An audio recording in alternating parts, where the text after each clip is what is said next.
Hello again. My name is Reverend Gregory Holston, and this is Just Nation, a television program dedicated on the issues of race, faith, and justice.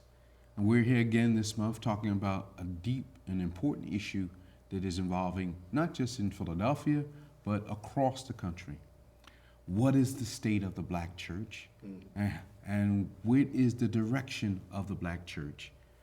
And with us today, first of all, as always, is my co-host, Attorney Nia Holston.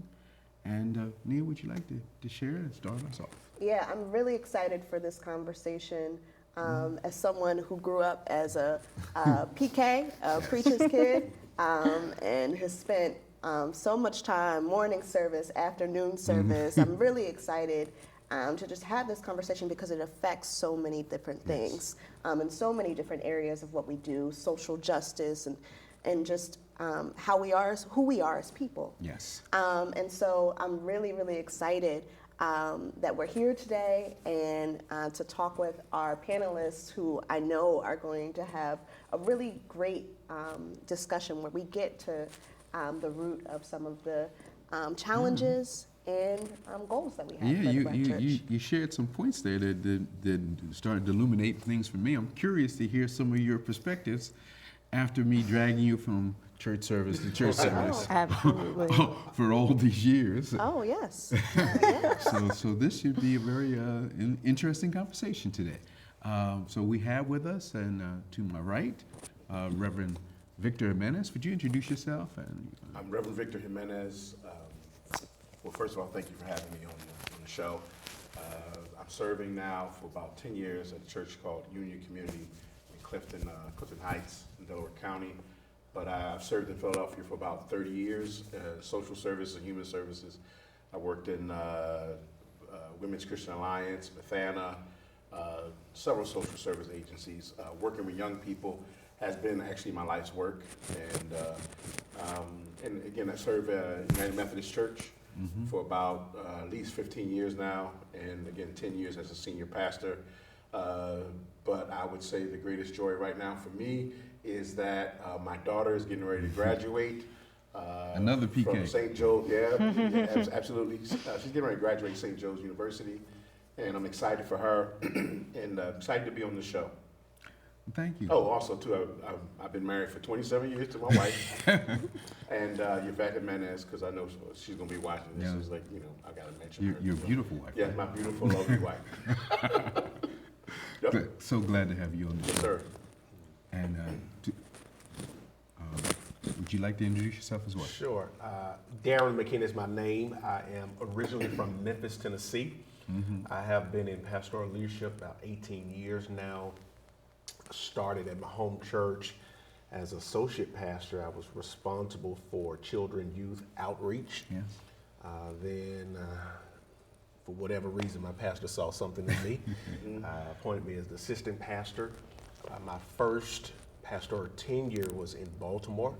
Served a historic church there in West Baltimore, and over 5 years now I've been serving the Bright Hope Church here in Philadelphia as the senior pastor. I too am married, 15 years this year, be 15 years. Well, going into 16 years, have a host of kids. My oldest is looking to go to med school, so we're praying that the MCAT gods bless her with a good score to get into med school. Yes. Thank you for having me. Honored to be a part of Thank you this for your conversation. ministry, and we've been worshiping a little bit at Bright Hope and really enjoying the worship there and enjoying your preaching as well. So thank you for being here as a part of this conversation. Yes. Thank you for having me. All right. Reverend Newsom. Hi, everybody. I am Reverend Jackie Newsom. So I serve at St. Paul's Baptist Church. I moved to Philadelphia in September of 2019 to work at the Public Defender's Office. So I'm also an attorney. And then the pandemic happened. So my time here in Philadelphia, especially as it relates to the church context, has really been informed by the pandemic. So I'm excited to give that sort of perspective. I am a peer of Nia's. The difference the big difference, I think, between myself and everyone sitting here today is that I am not married. You know, viewers. Well, this is a different kind of show.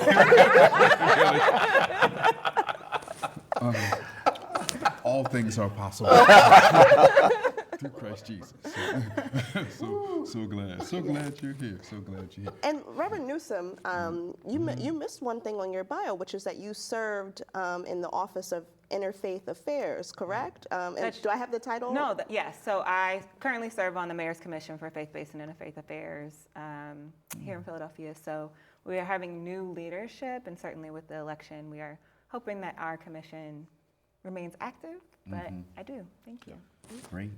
So, O'Neill, why don't you start off with the first question? Yes. So I am happy to start us off, if as long as I can pull it up. Well, Yeah. okay. So I think what would be really great for us to talk about is just to have a conversation about what the legacy of the Black church in Philadelphia means to you. How does it impact your work? And how do you see yourself as being a part of that legacy? So I'm actually going to start with Reverend Jimenez. Okay. Well, I'll speak personally, then try to shift it into what it means publicly and professionally. I think for me, my parents were immigrants to this country, for one, and the church was a place of solace. I remember at a very young age, my mom and my dad came to this country in the 60s. I was born in Philadelphia, but one of the first experience I had was going to Sunday school at a Black church. My mom would just drop me off, and I would be there interacting, learning the Bible stories. And so that was impactful for me at a very young age. And as I kind of grew up in the church, went to college, and you know how so many young people do, they go away and they come back. And I remember coming back to the church in the 90s. I landed at a church called Church of Redeemer, which was in South Philly under the pastor. The pastor was Dr. Wayne Croft, who still pastors. I think he's in Westchester now. But I remember there the first time I ever heard Black preaching, and it truly impacted my life because it was powerful, and I felt a sense of calling to the ministry, but I didn't know what it was. And so the Black church affirmed me as an individual, affirmed me as a person, and affirmed my call. And so that's first and foremost. And the other part of your question is? So what does that legacy mean to you as you're a pastor now in the Philadelphia area? But the legacy of the Black church for me is one in which people's humanity is affirmed, and the place where you find meaning and hope. The reality for me is the Black church has been a place for me where I've gained friendships and really understood my mission. And it was because it was cultivated in the Black church. And so I think that's very important. And so I think from there, really my work in social services and my work in just the human service field has been very important to me. But I saw that in the Black church as well. I saw the food programs. I saw the outreach to community. And that affirmed that impacted me in my own spiritual formation. So I think part of that, most of that experience really kind of informs what I believe the legacy of the Black church is, one in which we do the work in the community. We roll up our sleeves, we find out where where the help is needed, and we go help. And I think for me that's important, that's significant in terms of the legacy of the Black church. That's great. Yeah. Reverend McKinney, why don't you share? Same question. Yeah, so I am not from Philadelphia, so I come from an era in which my pastor, James L. Natters, was the first African-American city councilman in Memphis. He then, before that, he was the first African-American administrative assistant to the mayor one of the first African American city councilmen in Memphis. He was very instrumental in the sanitation strike when King came, March with King. He tells of the story at that time. He's now deceased, bless his memory. He tells of the story of how when sanitation strike happened, they were in a hotel going back and forth as to whether we should give them their wages. That night they voted to give the sanitation workers their wages. Martin King was just assassinated. So they could not, in good conscience, come out to affirm the vote because it would have assumed, they would have assumed that the vote was induced based upon his death. So I come from that history of that prophetic word, prophetic lineage. Come to school, and my pastor pushed me to go and get Master's Divinity and ultimately Doctor of Ministry. So my work was around the Black church. Get to Philadelphia, unbeknownst to me, in MDiv work, you learn about Absalom Jones. And Yeah. you learn about Richard Allen. Yes. And you learn about how, you know, in the birthplace of democracy, I think right at 1787, that they fought to start the free African society, an outbirth of St. George's Episcopal, how a slew of African Americans left that church to ultimately start this free African society, and then ultimately you then have the Episcopal Church formed a couple of years thereafter. Yes. And then thereafter, 2 years later, the AME, Mother Bethel was born. And then in I think it was around in 1809, you then have the first African Baptist Church. With Simmons. So we have this legacy in Philadelphia of the Black church. And then I cannot say about Black church without saying in 1910, Bright Hope was born. So If you want to go back, right. You better say. You didn't mention us. With Reverend Kamek. So you have this legacy of the Black church culture, and then married to the work and the witness of my pastor, what birthed in me the prophetic call. Did not know anything about Reverend Gray, William H. Gray, senior, junior, or the third, then have to come in here and learning of this rich legacy. It's just seems as if it's a marriage of the two. What my pastor deposited in me is actually being actualized through their work and witness. So I would have never thought that my life would have come full circle in this magnitude. So I see the Black church still being alive, vibrant, impactful, and I believe that it's going to stand the test of time because Scripture says, heaven and earth shall pass away, but His word shall stand, and upon this rock I'll build my church. The gates of hell shall not prevail against it. So, you know, that's my little spin on the question. Thank you, Nia, for asking. Of course. Reverend Jackie? I have a similar response. I mean, when I arrived to Philadelphia, one of the first things that I did was go to Mother Bethel. And I got to go downstairs and I got to experience the tour. And I was in Atlanta. I was at Emory for theology school for my MDiv. And I had the opportunity to serve at 2 AME churches there. And so to be able to come to Philadelphia and experience like the true legacy of that church, right, and of that experience. And we all know this legacy, but for our viewers who might not know the real legacy of Mother Bethel, you know, we definitely want to. So I can remember, and so I'm not United Methodist, but I went to a United Methodist theology school, and I remember there being like question or conversation between the white students and the Black students at Emory about why did this matter, right? How did the AME Church come to be? Why was this important? And now Bishop Tony Beelan Ingram, who is in Atlanta, you know, she stands up and she's like, they were ripping them from the altar when they were praying. That's what they were doing, right? And just sort of, I was like, wait, what? What?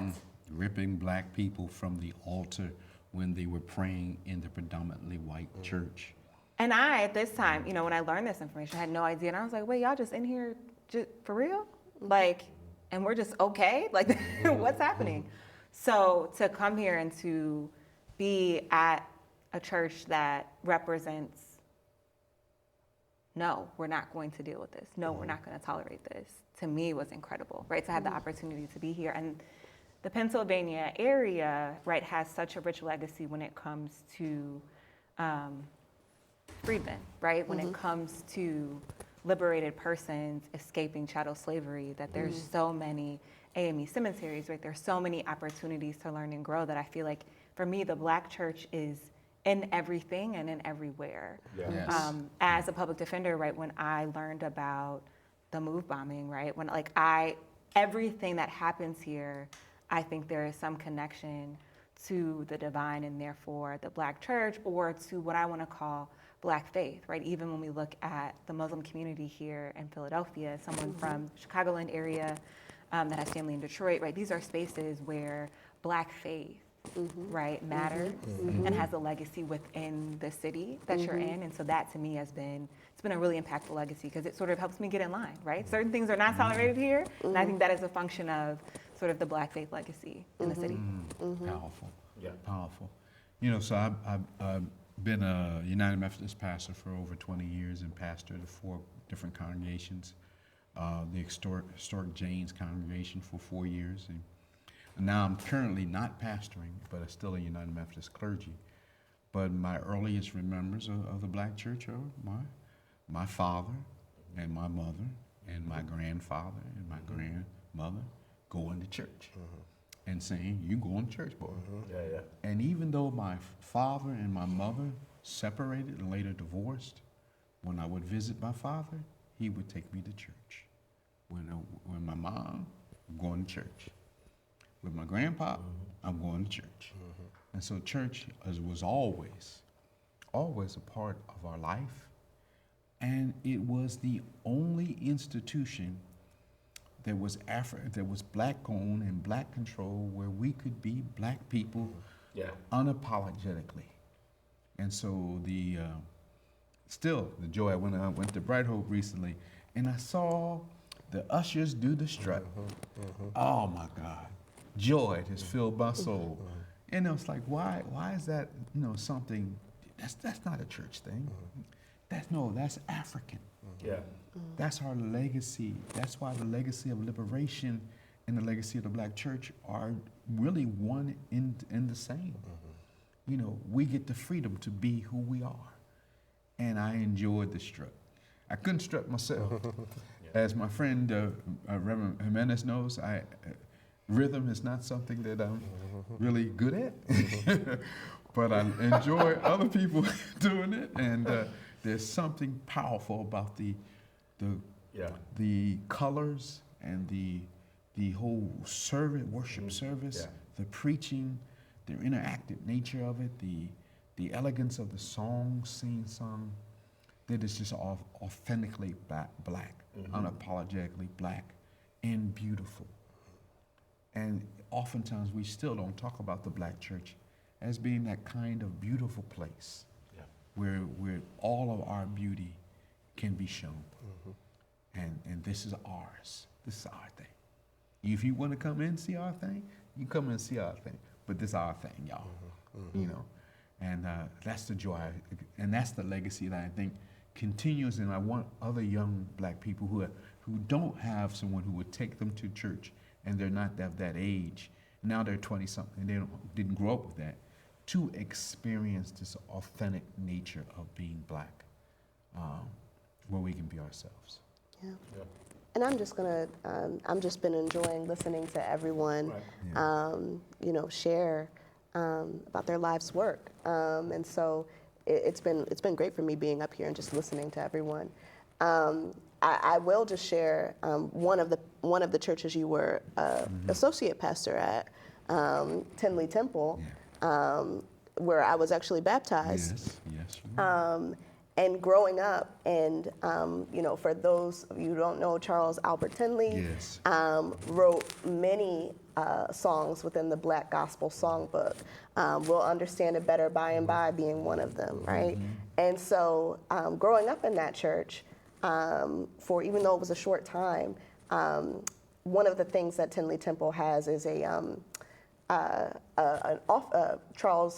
Reverend Tinley's office that is still preserved, you know, to show his legacy and to share his legacy. So I'm running around in the church and I'm seeing this and I'm reading about it and understanding what it was like for him. And that has always been with me, that the legacy of the Black church in Philadelphia is one of resistance, is one of immense talent that we share with the world, right? It is history. It's we're living that history every day. And so I agree with everything that has been said about the legacy of the Black church, and you know how important it is, particularly to engage with the elders, and how impactful that has been in my life, and how I've progressed in my life. So, And the power of Tinley Temple for many years was the only Black-owned property on Broad Street, and was the first mega church in the sense of a Black-owned mega church.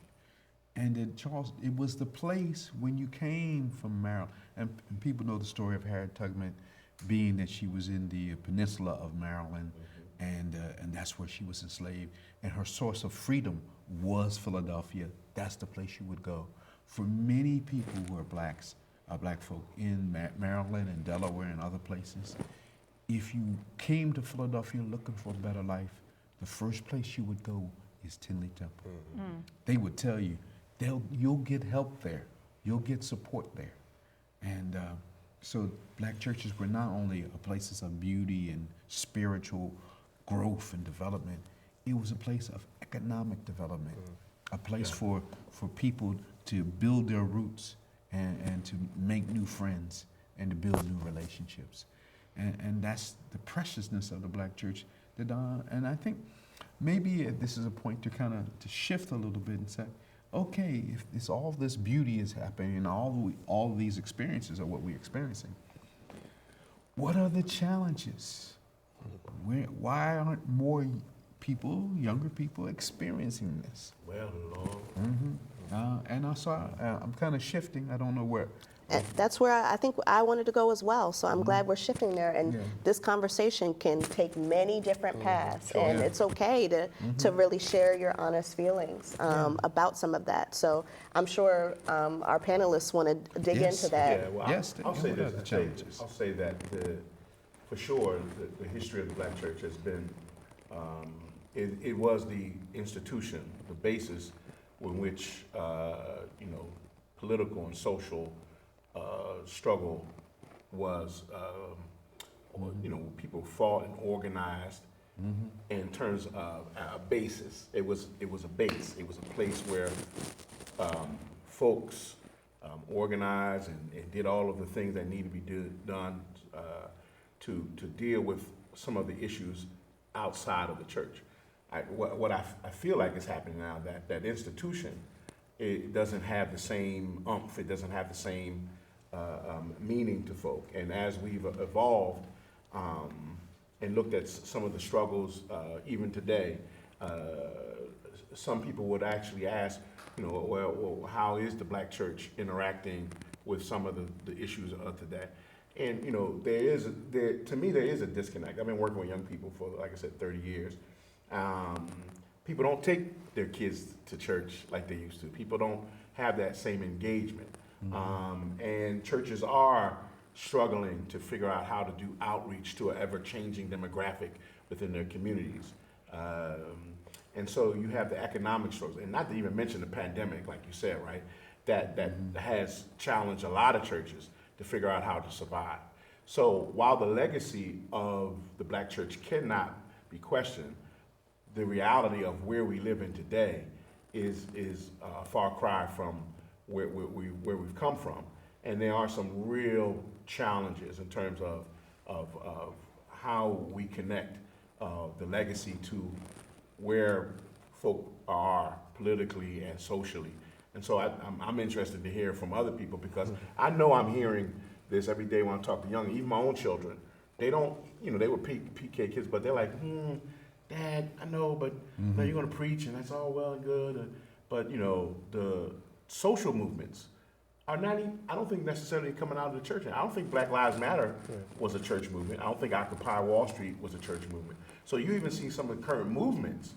They're not, while yesteryear, those movements came out of the church. Now we're experiencing movements that are, I don't want to say, they're not being formulated or coming out of the church.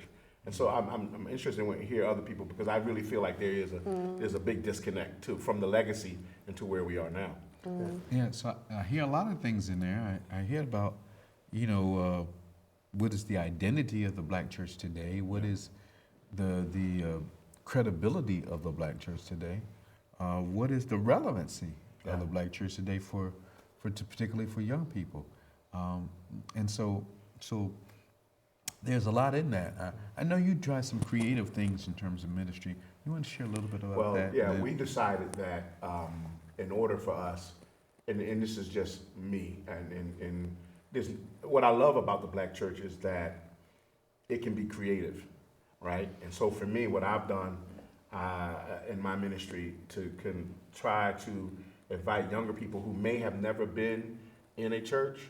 I've done a coffee style church, really, where we have tables and chairs, and it's kind of like it's not pews. We don't have pews. We have chairs. People can go get coffee during our services, which is like because for what I saw and out of my experience, young people are intimidated sometimes going into a very maybe a vibrant church or a big church. They're like, I don't know about this, but the cafe style kind of puts down defenses, right? It's like, no, they just have coffee and we still do church, but it's a way of maybe for me, and this is just for me, I've figured out a way for me to really go after a demographic of people who have not been in church, may not come to church, but may like the style because it's kind of just more relaxed. And so for me, that's just one of the things.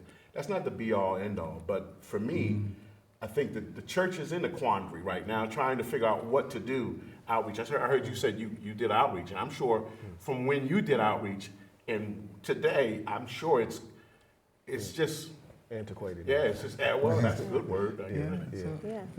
But I want to go back to your initial reactions in regards to the question. So when we think about the legacy of the Black church, we think about when African Americans were not privy to go to white institutions. We have an outbreak of HBCUs birthed out of the church. When we think about financial institutions refused blacks loans or having accounts, we have credit unions, houses. So we can run the list of that. Absolutely. So that's the legacy. The challenge then becomes this. You have millennials who are concerned about the social fabric. So you have, I want to go back, you have the National Baptist Convention, then you have the Progressive National Baptist Convention. So National Baptist Convention was the old guard who said that we should focus on the spiritual. But then you had Martin King, you had Abernathy, you had Gardner C. Taylor, who said that you cannot remove the social from the spiritual. They must work in tandem together. Absolutely. Yeah, I know. And then in Ohio, in Cincinnati, you have this big fight on the stage, and a pastor was pushed off and ultimately died because of that encounter. And then from that, individuals who recognized that the social must be married to the spiritual left that meeting, started the Progressive National Baptist Convention. I say all that to say that this is what's happening in our reality. You have some churches who still to this day believe that the social shouldn't be articulated in the preaching moment or in the social construct of the church. And because of that, you have this void. And that's why we have Black Lives Matter and the Me Too movement and all these other movements who at one time was birthed out of the church. is now taking on different forms because the church has lost her witness. Yeah, yeah. So Yeah. I believe, as Gardner C. Taylor says, that every pastor should have a Bible in one hand Yes. and a Yeah. newspaper in the other. And I just translate that to say that every church should have a Bible in one hand and a newspaper in the other. Because in order for us to offer relevant programs to our social realities, we have to have one foot in the church and one foot outside of the church to see what's really going on.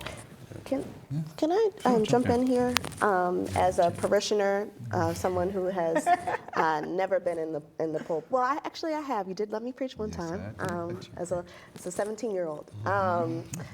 But You didn't take the next step. I didn't. Great. I want to speak from the heart here. I think people of my generation, other generations, are saying, is the church going to love all of me? Is the church going to love me for me? Is the church going to support me? Yeah. Is the church, are they going to love me as a woman?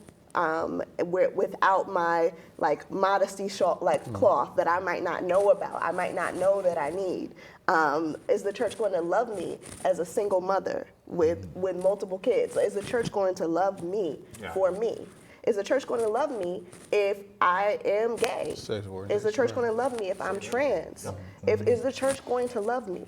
And we have ceded a lot of ground to conservative, white-led Christian movements in this country who have articulated a specific vision, and progressive Christians have not come around and Yes. really articulated Yes. You're an absolutely alternative right. vision, right? Not just an alternative vision, but what is the actual vision of God, of a loving God, of a just God, right?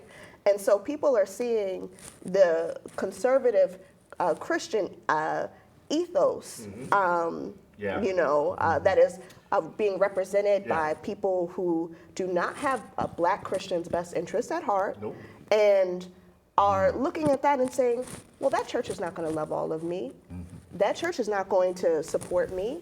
And so why would I be a part of that church, right?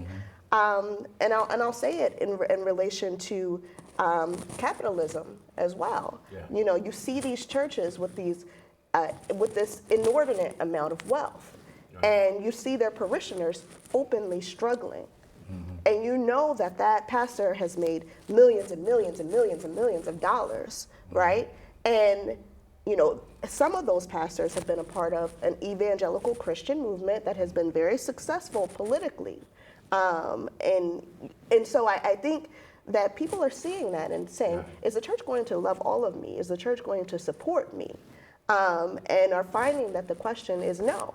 And so in terms of the relevancy in our lives, they're going to look at other places. And so I wanted to say that as a parishioner, as someone who is, a young woman who is self-assured and not necessarily looking for very traditional male-female roles. Is the church going to love all of me? Very good question. So, Very good question. I'm gonna ask Yeah, that's why you're my friend, because you got in there. Because my whole posture and affect changed with this question because it is one that is deeply frustrating. Yes. What are the challenges? Honesty and responsiveness. Those are the challenges. Yeah. I think my most generous take is that no, people of younger folks understand even better the mission of Jesus Christ and understand even better that the church, especially the Black church, capital T, capital B, capital C, is not wedded to a brick and mortar structure. We understand that we can experience the divine at a Beyonce concert and at brunch. And because we understand that, because we understand that that is how God can and does flow, we are not wedded to those structures and to those institutions. But you know that's sacrilegious for grandmama and big mama. So I think that ties into what you guys are talking about, that disconnect. Because my wife says that I can be at the bar and the Lord speaks and I'm speaking to someone. But if you take that to a traditional church setting, it's almost like it's heretical. So I do apologize for interjecting. Yeah, Jack, Reverend Newsom. No, right, absolutely. So I think that's my sort of most generous, like when I'm both defending the Black church and, young people, that is what I'll say. But I think, another way to understand it is so much of what you said, Nia, which is this place isn't responsive to my needs, either social, That's a mouthful. right, or in a sort of pious sense. Yeah. This place doesn't meet my needs. Yeah. Why would I continue to engage a place that doesn't meet my needs? Yeah. Right? Why would I want to be a part of this? And I think, I think this is sort of low-hanging fruit. But if we look at the panel today, right? Yeah. Right? There's two women, one of whom isn't clergy. Right? There's two millennials.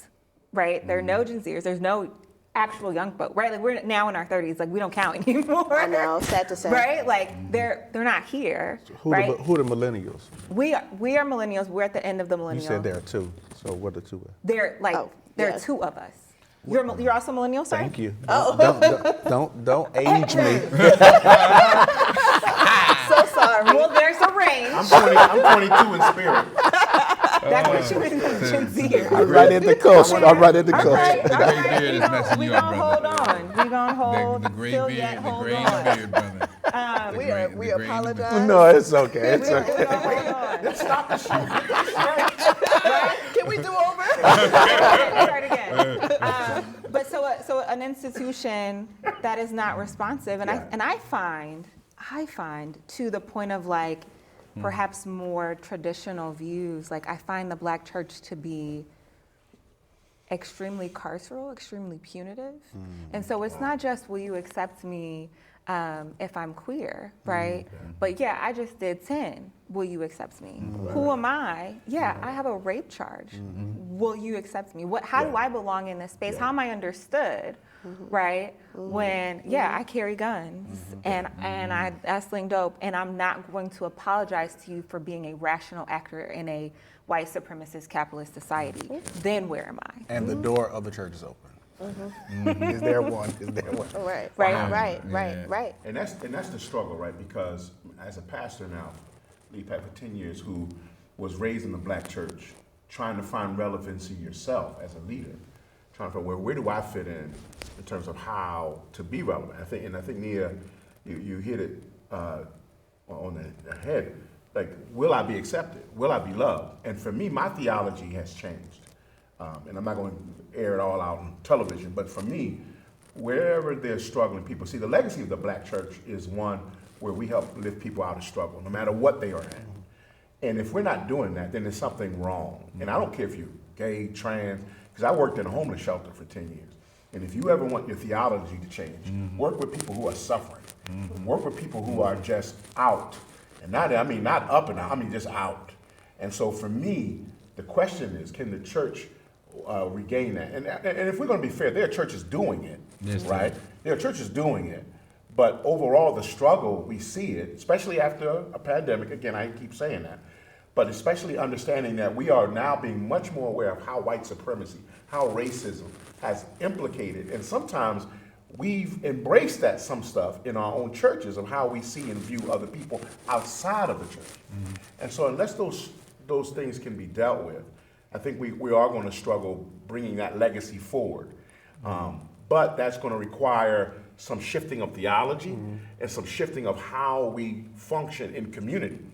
I saw one of the questions, and I'm not trying to jump ahead, is like, well, how can we support the Black church? I hate that question. Because the reality is the Black church needs to figure out how to help the community. The Black church needs to figure out how to be relevant in its current state where people are hurting and suffering, irrespective of their sexuality and their income and their ethnicity. Hey, and by the way, I'm the only Jimenez on this panel. The reality for me is there are a lot more Hispanics, there are a lot more Asian, there are a lot more folks in our communities around Black churches. Yep. And now how do we connect with those immigrant communities, to say the least of everybody else? So I think for me that's important to kind of and we ain't going to figure all that out in this panel show, but it's something to talk about, something to realize. So having Well, go ahead. No. having pastored and served in 3 historic churches, and understanding the DNA of the church. Churches at that time Yeah. were considered to be social clubs. Yeah. So you had to be the who's who.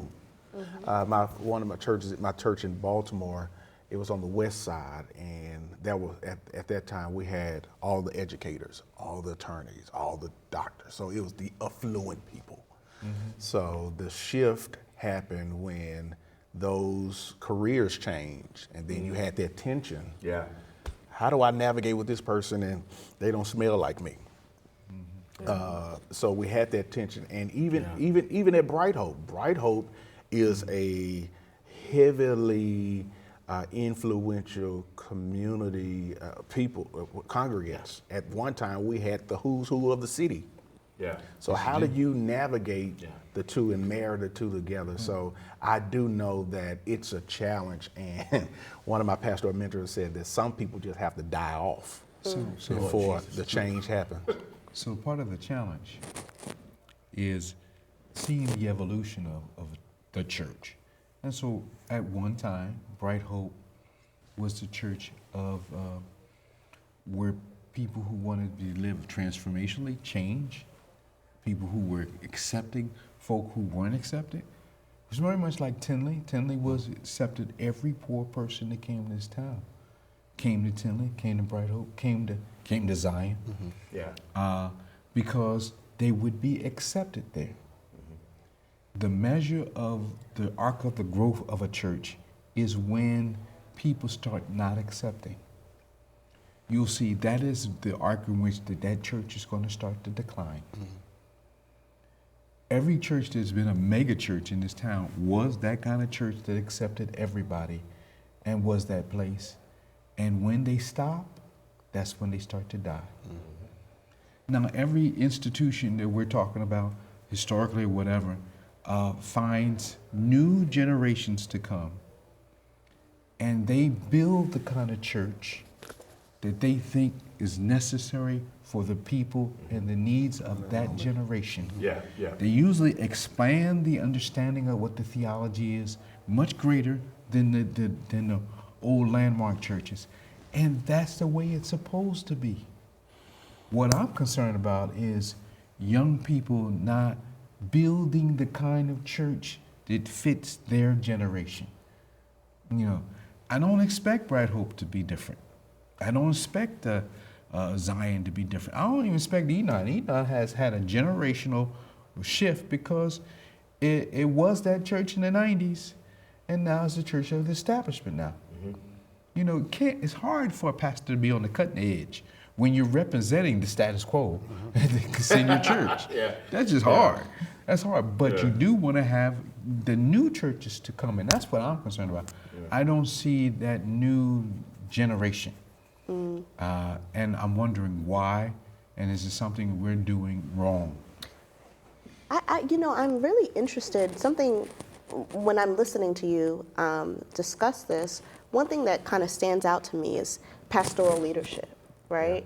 And what does pastoral leadership mean to this new generation that, with the Black Lives Matter movement, the movement for Black Lives, different entities, we're leaderful movements, where the traditional archetype of a pastor to some people has less relevance, right? So what does that mean in terms of changing leadership styles? What does that mean in terms of being more accessible to people? It's an interesting question, and I'm not sure exactly what to do with that in terms of the structure of the church. Yeah, I'll say this, that for me, I'm not there are certain churches, to your point, that have influential people, and those influential people contribute to the life of the church through their money, and through their giving, and through their offerings, and I think that lends itself to whatever politics. But I think for me, trying to come out of this kind of aristocratic mindset as a pastor, and how to survive. I've learned that, one, I think the church needs other economic streams coming into it. So it's not beholden to people and opinions, and so that it can be truly prophetic, and so that it can do and say the things it needs to say. I think, again, that's the legacy of the Black church. We were independent. We were able to say what we need to say, whether you liked it or not, we were going to say it. I think we need to continue to do that. And as pastors, we have to figure out how to navigate the changing demographics. I think for me, it's important that you know who's around you, and then you know how you fit into that. How you fit into that. How you can serve people who are hurting. And I think sometimes that requires you to take off the clergy. I'm wearing my clergy collar, but sometimes I'm in a hoodie and I'm in or wherever I am. But really teaching your congregation how to be that way. Yes. How because and how to say how do we focus on community. And I think that's important. I think pastoral folk now have to be pastors have to kind of be this be all end all, and that's not always fair because we come, you get an MDiv, they didn't teach you everything in seminary. Sometimes I'm like, well, Lord, I needed a class in this, and this. But I think for me, as I've pastored now, I realize that economics, teaching a church how to create different economic streams, teaching a church how to be more social service minded, and understanding that we may not have all of our traditional services that we normally have, but in lieu of that, we're going to do some different community things to like health fairs and things like that, and invite the community, but not only just invite the community, be a part of what's going on outside of it, and be there. I think that mindset, shifting the mindset, shifting the paradigm, where we are, because at one point we were the central part. Now we might not be central anymore, but then how do we join? How do we partner? I think that's the big thing for me. And I want to get to that, the question you just mentioned about gentrification. But I do want to add that I guess because I have pastored 4 different congregations and have seen people rebel against change. Absolutely. Literally don't care what the Bible says. Yeah. Will fight to maintain an institution that's dying Yeah, absolutely. and would rather it die than to change. Yeah. That some, so I've come to the opinion that some churches just need to die. Yeah. Absolutely. That we need to find folk who want to build something different, something for now, for this generation, and resources need to be poured into that, not into the organizations or churches that don't want to save anybody. I know one pastor, he was at a church conference meeting, and the bishop was there, and one guy got up and said, we're upset at this pastor. We're mad at this pastor. And we're mad at him because look who he's bringing in here. He had brought 90 new souls to the church that year, and they were angry. Yeah. That's the kind of stuff that's happening in some of our congregations. I'm like, y'all just need to go ahead. And something new needs to come up, because why are we having that fight? Why is a pastor who has those kinds of new ideas and thoughts and people who want to gravitate to addressing the needs of this generation will spend their time fighting with folk who don't want that? That doesn't make sense to me. So much of me wants to make a distinction between individual Black churches and the Black church as an Thank you. institution, Thank you. right? That's And good. what is the Black church, and what does that institution stand for? And that institution absolutely stands for change and right, going against the status quo and all those things. And so when you make the statement, I'm not seeing where the younger folks or where the younger movement is, I think about some sermons that have recently been preached by myself and others, right, about, Jesus comes back and is reaching out to all of his homies, and nobody recognizes him, right? Nobody can see that it's Jesus, right? That doesn't mean Jesus wasn't there. That means we didn't have the vision. And so I want to maintain, right, that it is there. It is in everything that we do, right? It is in everything that we are, because that is the nature, that is pervasiveness of the Black church as an institution, right? But when we talk about this idea of like, well, we need to sort of be out there and wear hoodies and do this and do that. Okay, well, I dress like this, right, every day. Why do clients trust me? Because I come to them and I'm honest, right? And I'm transparent and I'm real and I'm accountable. It doesn't matter, right, if we're sort of doing the performative acts, be about the work. So if the question is, oh, well, what do we do? What does the Black church do? I think a better question is sort of like, what is discipleship? What does the individual do, right? What is the call, right? To Yes. whatever, and we're all different parts of the body, right? We Yes. work together. So if I do prison abolition, right? If that's where I'm meeting people's needs, and that's what I go out and do. It doesn't matter what I have on, right? Or what church I go to or whatever, because when I'm out anywhere, I'm explaining to people, this is why we have to be this way. This is how, in my behavior, right? I'm saying, no, I just saw you yell at this young man in this store. Let me explain to you, right? At all times, I am being that, and that is the church, and that is enough. And I think when we think about the sort of golden years or the glory years of the Black church, when we think about sort of the civil rights movement, when you think about what's happening, one, it's a fiction that everyone was down for the cause, right? We know Yes, we it's know that definitely to be fiction. true, right? But I think a lot of folks like to imagine everyone was in church and everyone believes like, well, you might not have been in church, but you couldn't go no place else on Sunday, right? In 1965, you wouldn't, you could be on a corner or like in the church. But what is the case is that folks decided they were going to live those things out, right? When we think about the bus boycott, right? We think about sort of a long-term commitment to a resistance agenda, right? And we think about it, we are not forcing anyone to confess necessarily a faith belief, right? We are encouraging community to come together for an end, right? And I think that if we get back to that, Yeah, well, we have. that's a very good point. Behavior is important. Can a trans person sit at the front of your church? Can an LGBTQ person sit at the front of your church? Can a non-binary person sit at the front of your church? Can't see, to me, and I know what you said about just, the clothes and stuff like that, but it's the behavior. I think you said it right. But can individuals who are different sit at the front of your church and feel welcome and affirmed? Point blank, period. But I think she said something a little even deeper than that. Yeah. That what we do as church, this thing that we do on Sundays, this gathering, this organizational way, that church is happening, but it's not happening like that. It's happening on street corners. It's happening in the work that people are doing. It's happening. I know many of the marches that I've been involved with, people have said to me, this is the most spiritual thing I ever have felt in my life. Absolutely.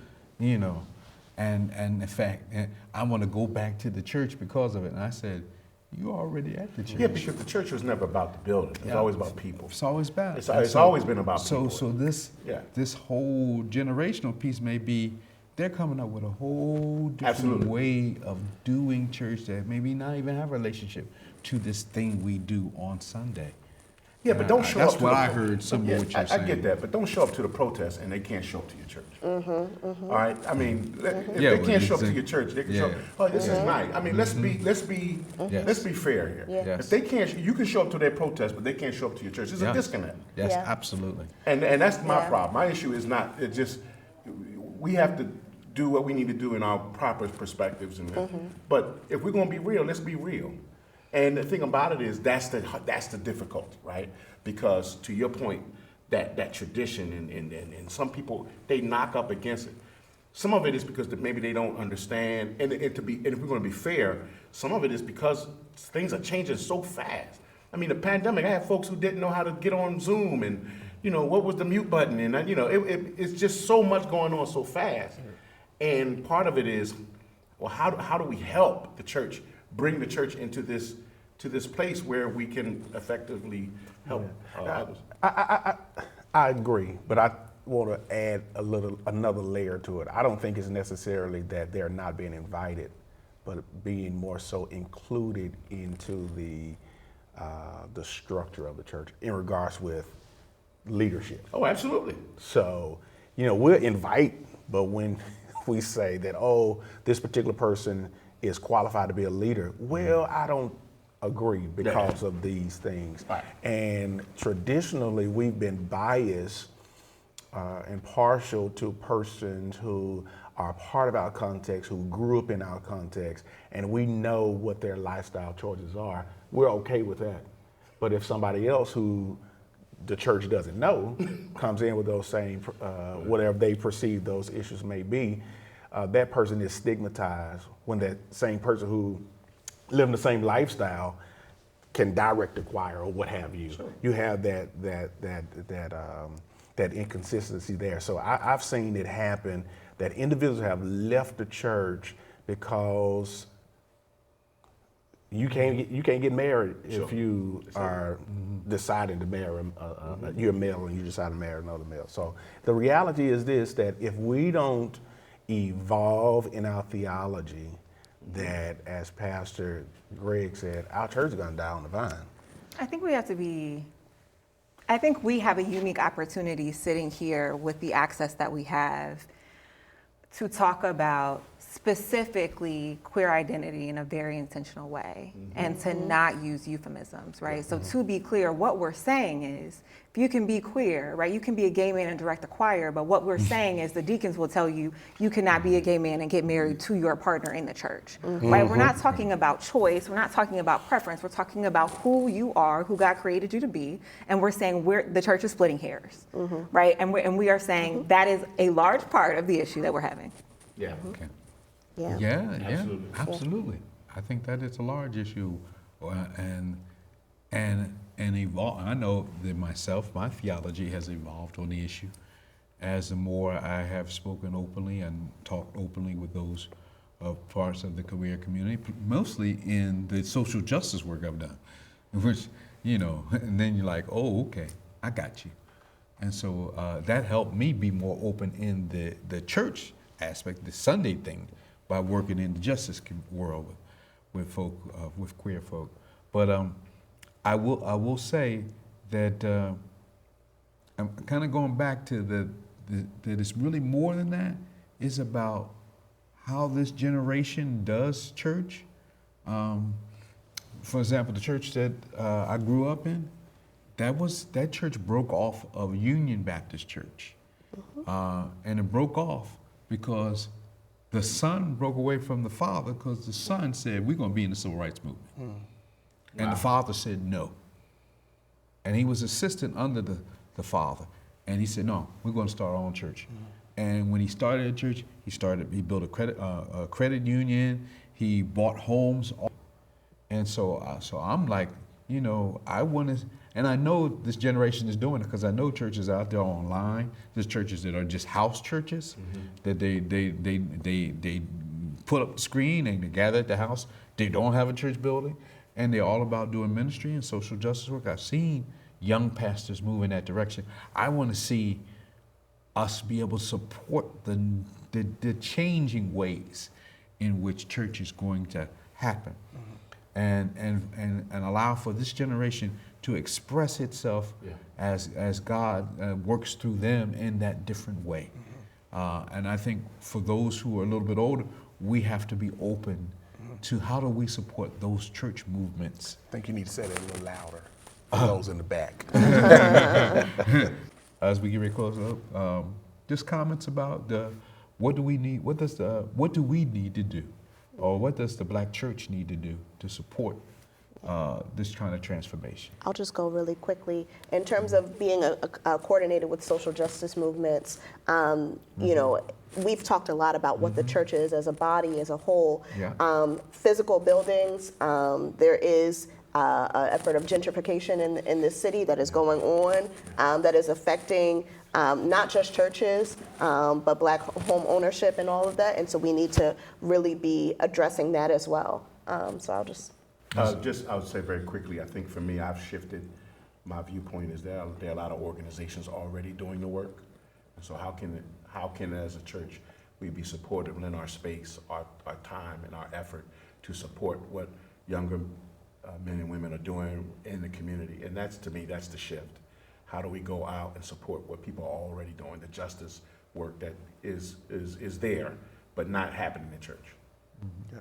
I just believe that the church should be primarily focused on the spiritual, the social, and the structural issues that plague our society. Yep. Bear fruit. Work on, focus on bearing fruit. What are you about? Be about it. Yes, yes. So we thank you all